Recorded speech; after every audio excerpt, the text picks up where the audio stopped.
اعوذ باللہ من الشیطان الرجیم، بسم اللہ الرحمن الرحیم۔ ناظرین اکرام، السلام علیکم۔ ہماری ویب رائٹرز کلب کی جانب سے میں ہوں ڈاکٹر رئیس احمد صمدانی، اور آج کا ویلاگ ایک کتاب پر ہے، اور اس کتاب کا عنوان ہے زرد موسم کی یادداشت۔ ناظرین اکرام، یہ کتاب جس کی تفصیل ابھی میں آپ کی خدمت میں پیش کروں گا، یہ کتاب کے مصنف ہیں ڈاکٹر ارشد رضوی۔ ارشد رضوی صاحب استاد ہیں، محقق ہیں، ادیب ہیں، بہت ممکن ہے شاعر بھی ہوں۔ یہ جو ان کی کتاب زرد موسم کی یادداشت ہے، یہ دراصل خود نوشت ہے، اور خود نوشت بھی علامتی خود نوشت ہے۔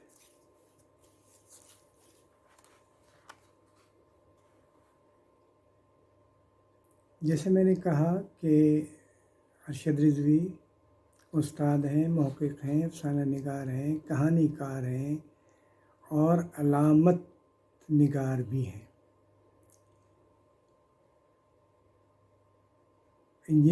سر سید انجینئرنگ یونیورسٹی کے شعبہ پاکستانیات سے یہ وابستہ ہیں۔ اس اعتبار سے پاکستان ان کا بنیادی موضوع ہے۔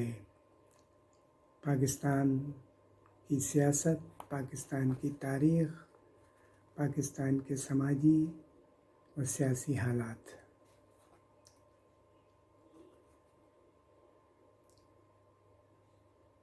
جیسے میں نے کہا کہ یہ ادبی موضوعات پر بھی لکھتے ہیں، کہانیاں بھی انہوں نے لکھی ہیں، افسانے بھی لکھے ہیں۔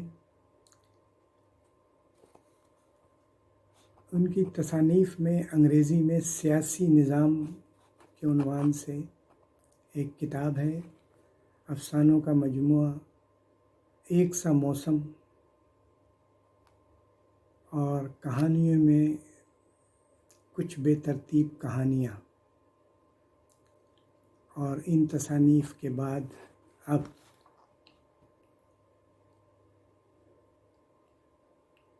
زرد موسم کی یادداشت، علامتی خود نوشت۔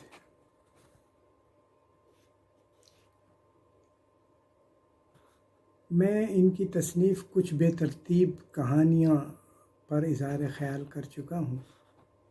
اس میں ایک کہانی ماضی سے جڑے قصوں کی کہانی۔ انہوں نے پرندوں، جانوروں کو علامت کے طور پر استعمال کیا ہے۔ یہی صورت ان کے افسانے ایک موسم میں بھی دیکھی جا سکتی ہے۔ وہ اپنی کہانیوں میں اداسی، افسردگی کو بھی خوبصورت انداز سے پیش کرتے ہیں۔ انہوں نے اپنی ایک کہانی ایک بھولے ہوئے گھر کی تلاش میں اداسی اور افسردگی کی عکاسی خوبصورت الفاظ میں تحریر کی ہے۔ ناظرین محترم، ڈاکٹر ارشد رضوی کی یہ تصنیف خود نوشت ضرور ہے، لیکن عام یادداشتوں، خود نوشتوں اور آپ بیتیوں سے کچھ مختلف ہے۔ مختلف اس طرح کہ علامت نویسی کے طور پر انہوں نے استعمال ہونے والے الفاظ اور جملے اس کتاب کی بنیاد ہیں۔ علامت نویسی ادب میں ایک اہم اظہار کا ذریعہ ہے۔ شاعر اور نثر نگار اپنی شاعری اور نثر نگاری میں علامتوں کا استعمال ہمیشہ سے کرتے آ رہے ہیں۔ علامت نگاری کیا ہے؟ اختصار سے اس کی وضاحت اس طرح کی جا سکتی ہے کہ علامت نگاری کو علامتی رمز بھی کہا جاتا ہے۔ اس سے مراد مختلف افکار، خیالات و احساسات، جذبات اور تشبیہات کو مخصوص الفاظ و اشارات کی صورت میں بیان کرنا ہے۔ ادب میں شاعروں اور نثر نگاروں نے اپنی نگارشات میں علامتیں تخلیق کی ہیں۔ مختصر یہ کہ ادبی اصطلاح میں علامت نگاری سے مراد کسی خیال یا فکر کو بالواسطہ طور پر کسی اشارے یا نشان کے طور پر بیان کیا جائے۔ یہ بھی کہا جا سکتا ہے کہ کسی چیز یا لفظ کو اس کے اصل لفظ کے بجائے کسی اشارے یا دوسرے لفظ سے تشبیہ دی جائے۔ علامتی شاعری کے علاوہ علامتی افسانہ نگاری، علامتی زبان، علامتی کہانی اور علامتی خودنوشت یہ اس وقت ہمارے سامنے ہیں زرد موسم کی یادداشت کی صورت میں۔ شاعری میں علامت کا استعمال عام ہے۔ بڑے بڑے شعراء نے علامات کو اپنے اشعار میں استعمال کیا اور اب بھی کر رہے ہیں۔ ایسی مثالیں بے شمار ہیں۔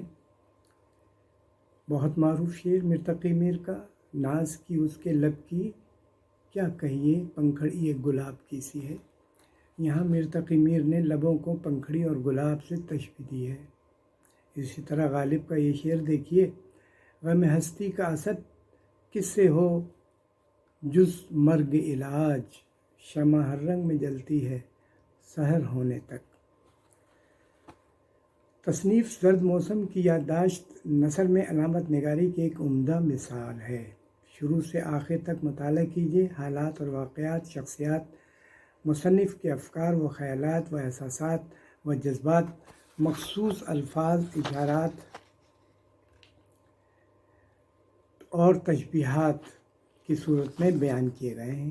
زندگی کی یادداشتوں کو چھوٹی چھوٹی تحریروں میں قلم بند کیا گیا ہے۔ کہیں کسی کا نام، جگہ، حادثہ، خوشی یا غمی کی یادداشت اصلی صورت میں نہیں، البتہ اشاروں، کنایوں اور تشبیہات میں مصنف نے اپنے خیالات اور یادداشتوں اور ادبی پیرائے میں خوبصورت انداز میں قلم بند کیا ہے۔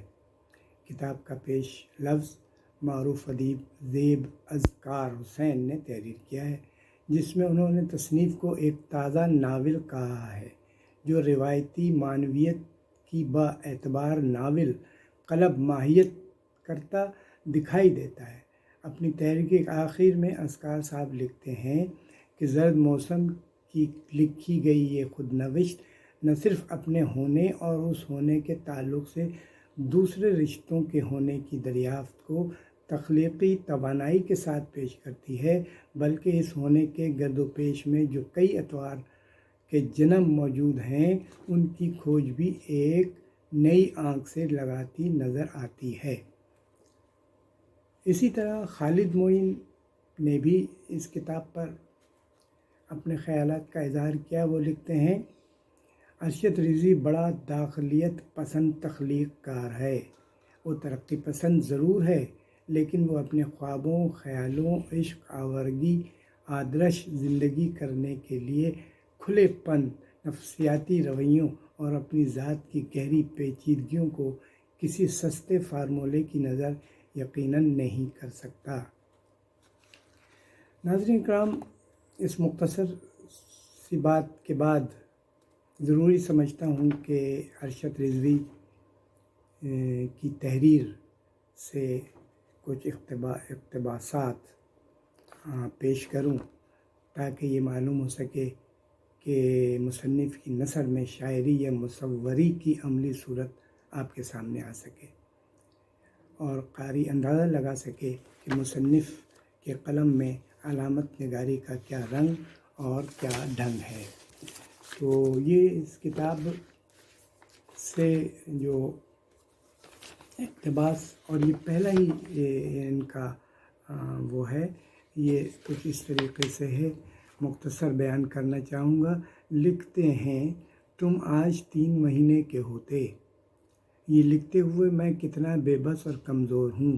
میرے دل کے گلدان پر تمہاری یادوں کے گلاب کھل رہے ہیں، جنہیں آنکھوں کے آنسو دے کر سینچتا رہتا ہوں۔ تمہاری آنکھوں کے گلاب کھلے ہیں، تمہارے لبوں کے گلاب کھلے ہیں، تمہاری مہربان ہاتھ میرے دل پر رکھے ہیں۔ مجھے یاد ہے تمہارے ہاتھ بہت نازک تھے، اور انگلیاں کسی مصور کی انگلیاں جو اداس اور تجریدی تصویریں بناتی ہیں۔ ہم ان دنوں خوب ملتے رہتے تھے۔ میں نے تمہارے ہاتھوں کو چھو کر بھی دیکھا تھا جو کسی موتیائی شاخ سے مشابہ تھے، اور جب تم سے جسمانی طور پر دور کر دیے گئے ہو تو روحانی طور پر میں تمہیں اپنے بہت ہی قریب پاتا ہوں۔ تب میری آنکھوں میں انجانے کہاں سے پانی آ جاتا ہے، اور یہ سنگ دل آنکھیں رونے لگتی ہیں۔ یہ آنکھیں جو کبھی نہیں روتی تھیں، تم نے انہیں رونا سکھا دیا ہے۔ یہ صرف تمہارے لیے روتی تھیں۔ تمہاری خوشبو شام کی ہوا کی طرح سرسراتی ہے۔ میں دیکھتا ہوں کہ تم میرے ساتھ ہو، اور تمہارے نہ ہونے کا دکھ میرے خون میں تیرتا ہے۔ کبھی کبھی دل کے پاس اٹک جاتا ہے، جب دل کسی خزاں آلود پتے کی طرح چرچراتا ہے۔ مجھے لگتا ہے میں بھی ختم ہوا، لیکن تمہاری یاد کی مسیحی خوشبو مجھے زندہ رکھتی ہے۔ کوئل کوکتی ہے تو لگتا ہے کہ تم ہو، شام آتی ہے تو لگتا ہے کہ تم آئے ہو، رات کی نیند آنکھوں میں ہاتھ رکھتی ہے تو لگتا ہے تم بھی سو رہے ہو۔ صبح کا بیجا پن تمہارے نہ ہونے کی نوید لاتا ہے، پھر دوپہر کا جلتا ہوا سورج اور ایک لمبی تنہائی۔ سب کچھ ویسا ہی ہے جیسا تم چھوڑ گئے ہو۔ ہاں، میں خود کو کچھ بوڑھا محسوس کرتا ہوں۔ سنو، مجھے تمہارا انتظار ہے۔ تم آ جاؤ پھر سے، تاکہ میں پھر سے تمہارے لیے خواب بنوں، پھر سے تمہارے لیے کہانیاں لکھوں۔ یہ ارشد رضوی کی کہانی